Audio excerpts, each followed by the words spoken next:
Hey, cool kids. Welcome into the Cool Grandpa podcast. This is the podcast where we explore what it means to be a modern, intentional, and connected grandfather. Now, before we get started on today's episode, I want to remind you a great way to help support the podcast is to go over to buymeacoffee.com. I'm going to put a link into the show notes, and you can donate $5 or whatever amount you want to that goes to help offset the cost of producing this podcast. The other cool way you can support the show is to go over and check out my store. I've got polo shirts like the one I've got on right now. I'll scooch up a little bit if you're watching this on YouTube. I've also got some mouse pads. I've got some tumblers. I've got some things with the Cool Grandpa logo on them. And it's a great way to celebrate that you are a cool grandpa. And it's a great way to celebrate that you know a cool grandpa.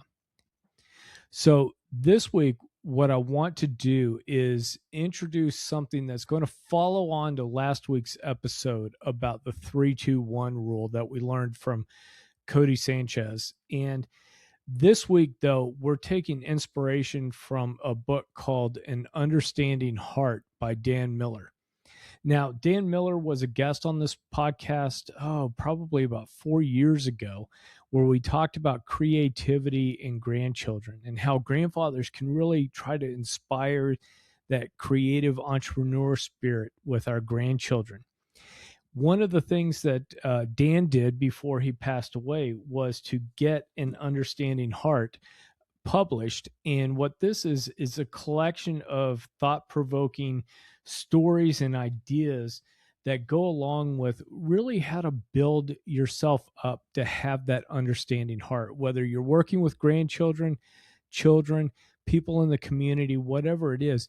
And so this is going to be something that really, like I said, really follows closely to what we talked about last week, but there are some differences.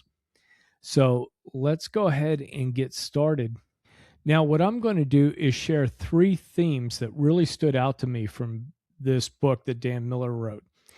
And what we're going to do is apply these themes into the cool grandpa wisdom, let's say. The first one is listening as a legacy skill. And if you don't understand and you don't really grasp at this point that listening to your grandchildren is something that's going to leave an impression on them, then I failed as a podcast host. But I know that you know this because you're listening to this program. You know that being present and listening to someone is how you build connections with them. And Dan Miller reminds us that understanding starts with listening, really listening, not talking, not teaching, not correcting, just listening. Think about your childhood for a moment. Who was the adult that really listened to you? Who was the one when you came home with good news or bad news that you could really turn to and they would listen to you? Not the one that gave you the best advice, not the one who lectured you the most, but the one who really made you feel heard. I know in my life, my mom was the one that really made me feel heard. If I wanted some great advice or wanted some different insights about how to do things differently, Dad was certainly the one there. But if I just needed to really express myself, talk about how angry I was at how school was going, what I was scared of, whatever that was in my life, that adult was my mom.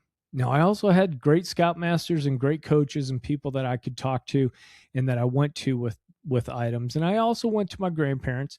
But really, for me, that adult that I could share everything with was my mom. So thanks, Mom. Now, chances are that you still remember this person clearly, just like I gave you that example of my mom being the person I could go to. As grandfathers, we've accumulated decades of experience. We've earned our opinions. We've learned from our mistakes. We've got stories, lessons, and warnings that we'd love to pass down. But here's the paradox. The more we talk as grandfathers to our grandchildren, the less that they listen to us. The more that we jump in with how things were when we were growing up, what we would do really starts to lessen that conversation and that connection. And remember, listening is not passive, it's active. It's a choice. It's saying your world matters to me. When a grandchild tells you about school, friends, a video game, a heartbreak, or a dream, your job isn't to fix it, isn't to comment on what you would do. Your job is to witness it. Try this simple phrase the next time you're talking with your grandchildren, and they're either telling you good news or bad news. Just this phrase, tell me more. That phrase is a door opener. And when you open that door, you invite your grandchild into a deeper connection with you. Listening is a legacy skill. This is something that we give and that the grandchildren will carry with them. When I had something to talk about, my grandfather, my grandmother was really there to listen to me. And that's a skill that they can even start to pass down into their families, because listening teaches your grandchildren how to listen to others. They learn empathy by being listened to and being understood. Now, the second part here is I want to really talk about the curiosity over correction. Now, we've talked about this a little bit, but Dan Miller writes about the power of curiosity, being genuinely interested in another person's thoughts, feelings, and motivations. And this is something that I think Dan got from Dale Carnegie as well as some other people. Because when you're interested in somebody else, they're going to be wanting to share with you even more. When you shut somebody down and you start to dominate the conversation, they're going to turn off. And so by being honest and being curious about the person, you're really signifying to them that you're listening, that you're all in on what they're saying. Correction is easy. I mean, as grandfathers, as fathers, that comes easy to us. But curiosity takes humility. I mean, sometimes, grandkids are going to come up and they're going to have just the wackiest ideas, and that's okay. Our point and our ability to connect with them is not to correct some of the wackiness that they come up with, especially when we're talking like, I don't know, like 10 years and younger. Sometimes some of those ideas they get are a little strange, but have the curiosity and the humility to sit there and even ask the toddlers what they're talking about. What do they mean? What are they envisioning? Where is their world at? When your grandchild says something that's wrong, naive, or incomplete, the instinct for most of us is to jump in and correct. But that correction shuts down the conversation. Curiosity opens it back up. So instead of saying, that's not how that works, try saying this. What made you think of that? And I'm putting pauses in here on purpose because I want you to start to practice that power of the pause. But I also want to give you an idea that when somebody says something, give it a beat, and then you can come in with your curiosity statements. So remember, instead of saying, that's not how that works, try saying, what made you think of that? How did that make you feel? What do you think you'll do next? Curiosity says you're worth exploring. You as the grandchild are worth my time and attention and my understanding. Correction says that you need fixing. You haven't thought something all the way through. Your plan has a flaw in it. You're not going to be able to succeed in what you're doing. Curiosity builds bridges. Correction builds walls. Curiosity also keeps you young.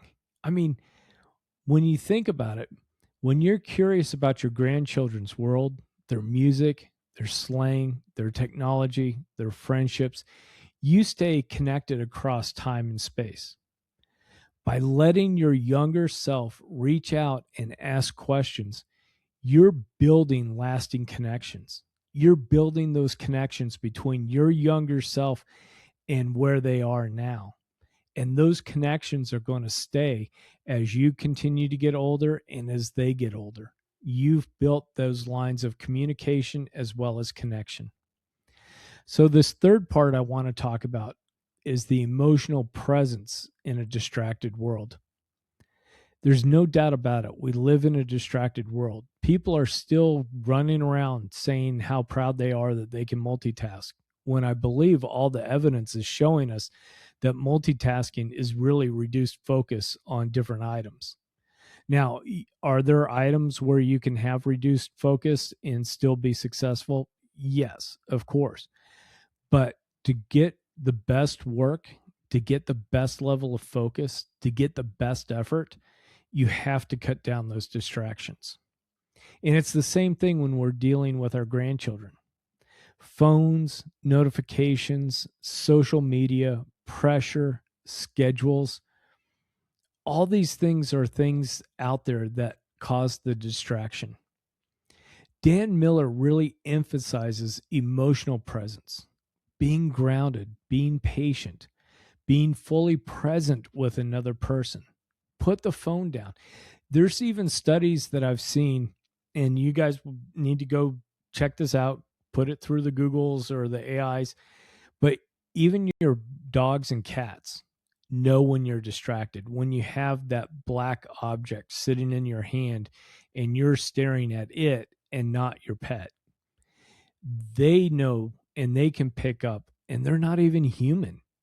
So imagine when little children start to pick up that you're too busy looking at your screens to really understand what they are doing. How could we expect them to model any other kind of behavior other than giving partial attention to the person in front of them and partial attention to the object in their hand? Your grandkids may not remember every gift that you give them, but they will remember the feeling of sitting next to you, uninterrupted, undistracted, and fully present. I often go back to the example that one of my guests, my very first year, would talk about with her grandfather taking her down by the creek and just throwing a fishing line in and sitting under the tree. Even if they didn't catch anything, it was the fact that both of them were sitting there uh, together, just kind of sharing the moment and knowing that they had each other's presence uninterrupted. Another great guest shared about how her grandfather would go and play checkers with her and would show her that she was the most important person in the world, because he would take her and listen, and while they were playing a game, make sure that you're not being distracted when you're having those important times with your grandchild. Presence is powerful and presence is rare. The more that the kids get older, the more they're going to realize that even teachers and coaches and scoutmasters and whomever comes into their lives, that being fully present with them is going to be a rare exception. So here's a chance for you to give them something that they're starving for: your presence. Because presence is love in action. Grandma, grandpa, I've already said it. Put the phone down, turn off the TVs, go out and sit on the porch, take a walk around the block, find a little river, or go find a lake to go walk around. Make eye contact with your grandchildren. You don't have to be perfect. Nobody expects you to be the perfect grandparent.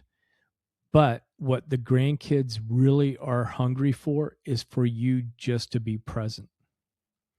So I want to share a little bit of a story for you about this example of being present. And this was, I think, I was 15, maybe 16 years old. I was visiting my grandfather out in Nyssa, Oregon. And my uncle was newly married, and he and his wife were relocating to the Portland area. And so I had a few weeks when I was out in Oregon, away from my home in Virginia, and I helped load up my grandfather's pickup truck with my uncle and aunt's belongings. And he and I spent probably, it was 8 hours, maybe 10 hours, driving from almost Boise, Idaho, all the way to Portland. And if you haven't made that drive, that's a long drive. And part of that was that we just spent that time talking. The other part of this, too, and I remember it clearly, is he must have been extremely patient with me, because that was when I've had my boombox radio, if any of you remember a boombox with cassette player and everything on it. And I had the soundtrack to Back to the Future. So I wanted to play that music, and he let me play my music, and we continued to talk. And then when I was done, then it was kind of his time. And so he told me stories of growing up and how poor they were, and talking to me about really his family and his upbringing. And then he also played the harmonica. So I remember driving down the Columbia Gorge once we crossed over the mountains and we're heading into Portland, that he really spent that time building that connection with me. And it was probably the longest time we had sitting together in each other's presence that I can remember. Now, certainly we did other drives and we did other things, but not something that was like a full day activity where I got to share probably music that drove him crazy. I mean, let's be honest, big difference between what the music he was listening to in the late 30s, 40s, and 50s, and then Huey Lewis and the News with the Back to the Future soundtrack. So he was very tolerant of me, and that really left a legacy with me. So that's just part of that being present and understanding. So how do we practice being and having an understanding heart? Here are 5 practical ways to cultivate that understanding heart as a cool grandpa. The 2-to-1 rule. So this is a little bit different from last week's 3-2-1 rule. This one, the 2-to-1, is listen twice as much as you speak. Let the grandkids tell you every single detail about their toy, about their day at school, about everything they have to say before you jump in and you start talking with them, right? And sometimes that can go really fast because the kids will get home, and even by second grade, kids have learned, how was your day at school? It was fine. And then they want to jump in and play. Give them time, give them that pause, let them speak what they need to say, and then move on with whatever activity. But during this time, ask one curious question every single time that you talk with your grandchildren, and make sure that you pause before you give advice. Remember, that's part of that 3-2-1. So we pause when they're giving us something, I don't know, I want to say heavy, but something serious, right?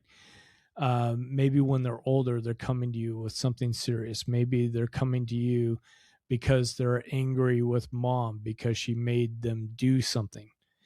Give them a pause, ask a couple of reflective questions, and then you can start to chime in with what you have.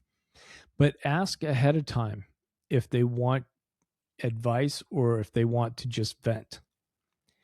The next thing is mirror their feelings. When they're coming in the door and they're super excited about X, say something like, that sounds really exciting. Or if they're really depressed or they're upset, boy, that sounds hard. Boy, that sounds really upsetting. And then this last part too is schedule presence.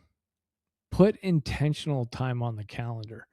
One of the things I try to do when I go and visit the grandkids now that they're getting a little bit older is try to cut out a piece of time where even if we're just running to 7-Eleven and grabbing a Slurpee, that I've got some time just to ask some questions, just to listen to how the day's going, to listen to how school's going. I have to ask those open-ended questions. Otherwise you get the yes or no.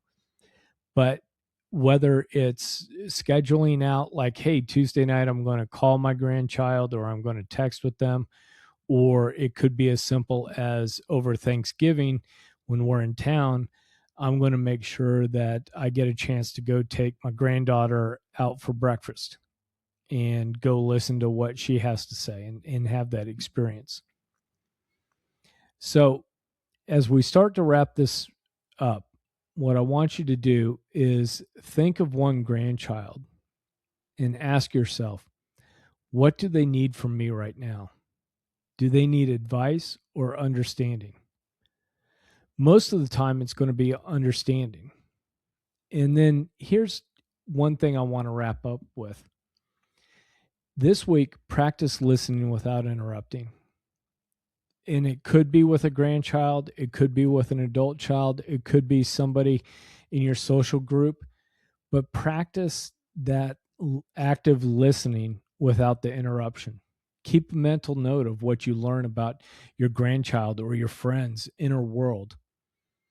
You know, they're going to express and they're going to share with you and they're going to open up when they feel that they've got the room to really let their emotions out, to really talk about what's on their mind. And for, I'm even going to throw this in. Hey, for fathers, ask one curious question today that you never asked before, and then notice how your child responds. I hope that you found this episode enjoyable. I know I did. Again, if you want to check this out, I've holding this up if you're watching it on YouTube. It's Dan Miller's An Understanding Heart. I'll put a link in it. It's a great book. It's got kind of this leather binding on it. The type and everything in here is right on point. I mean, this is a serious book. It's not just a little paperback. It's got the built-in little bookmark so you can follow along where you're learning to be more of an active listener, how to be somebody that really understands another person's perspective. And it's got all these life lessons in it from Dan, as well as everybody that really influenced him and his thinking. So if you've enjoyed this podcast, please do me a favor, share with a friend, like and subscribe on all the podcast stuff. And again, if you'd like to help out the show, check out the link in the show notes. I'll put a link in there for Buy Me a Coffee, as well as the link for the for my online store. So please, please, please practice that active listening. Remember, this active listening and this understanding heart, it's not just something that grandfathers can do to be nice. It's actually a legacy skill that your grandchildren and your children are going to have with them. If you model it, you show them how to do this, they will carry that forward and it will really impact their families' lives. So I know we got a little weighty there at the end. And, I really appreciate you listening to this podcast. And until next week, everybody, all the cool kids out there, remember to stay cool.